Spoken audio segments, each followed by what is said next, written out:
suni musumanga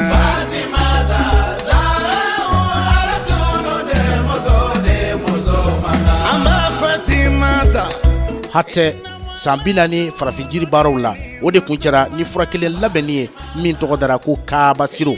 Kaaba Sirop a bɛ fɛn fɔlɔ min bila normal la o ye k'i kɔnɔ magaya a ti boli. O kɔfɛ kolotugudaw sugunɛ siraw ani joli siraw a bi doni womisɛnnin ninnu bɛɛ lajɛlen fɛ. Wa Kaaba Sirop a bɛ ta temi-vert kilancɛ dɔrɔn de sɔgɔmada fɛ n'i ye dumuni kɛ k'i fa ani temi-vert kilancɛ wɛrɛ su fɛ n'i ye surafana dun k'i fa. An dun m'o ye farafinfura foyi la ni Kaaba Sirop tɛ. Farafinfura caman dun bɛ yen bɔli ni ɲɛ kelen sɔgɔma ani su fɛ anw y'a sɔrɔ furaji fitinin nafama o ka fusa ka tɛmɛ furaji caman barikanda kan. An kun y'a mɛn ko fura yɛrɛ yɛrɛ tɛ kɔnɔja la, an y'a mɛn tuguni ko koko fura yɛrɛ yɛrɛ tɛ yen.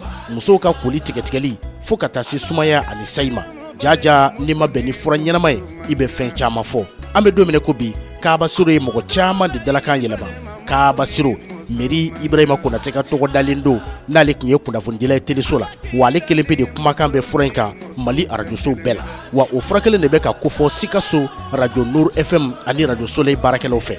O kuma Sikasso radio Nour kɔfɛ Kaaba Sirop filɛ aw minnu ye fura in tɔgɔ mɛn ka tɛmɛ, aw minnu delila ka fura in ye ka tɛmɛ, a bidon fitinin walima a bidon ba, a t'a bɔ aw k'aw kunda Sikasso ka bilen walima ka sama kɛ ka bɔ Sikasso.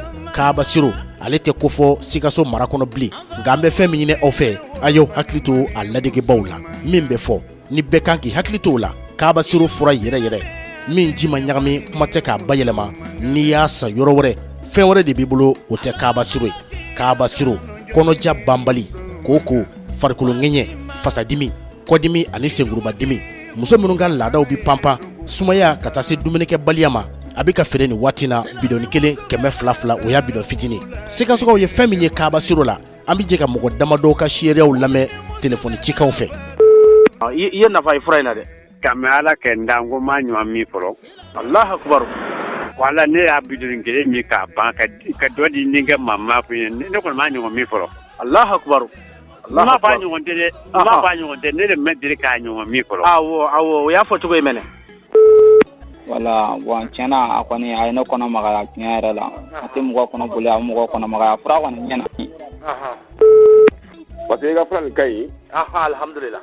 Depuis n kɔnɔ tun bɛ ja depuis n y'a dalu commencé vraiment ne kɔnɔ bɛ magaya sisan. Alhamdulillah. N y'a faamuya. I y'a fɔ cogo min na ne y'a ta ye ne sɛgɛn ko ne bɛ wɔsi. Oui. Awɔ ne kolotuguda ninnu bɛɛ bɛ ne dimi. O y'a ka baarakɛ n'o ye.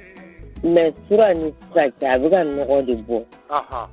I b'a fɔ komi mura tolilen. Très bien. A bɛɛ bɛ bɔ. A bɛ k'o de bɔ. A bɛɛ bɛ bɔ. A bɛɛ nɔgɔya a b'a bɛɛ labɔ. N kɔ tun bɛ n dimi. Bon ni ne dara sufɛ ni dugu jɛra ne tɛ se ka wuli, ne fari bɛɛ bɛ n dimi ka n fari giriya. O bɛɛ kɔni banna.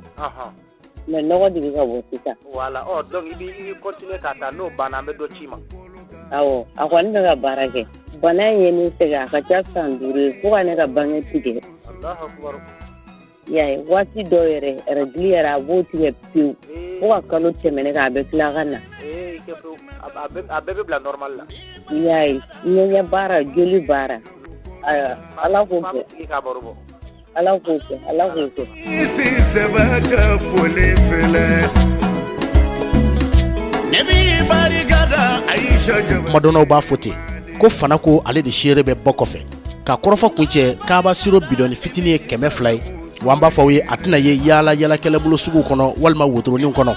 O kuma fura kelen min ni a bɛ kofɔ Meri Konate a n'a burankɛ fɛ jamana fasirigafe jɛmukan kɔnɔ o Kaaba Sirop kelen de filɛ. Aisha asuko fari.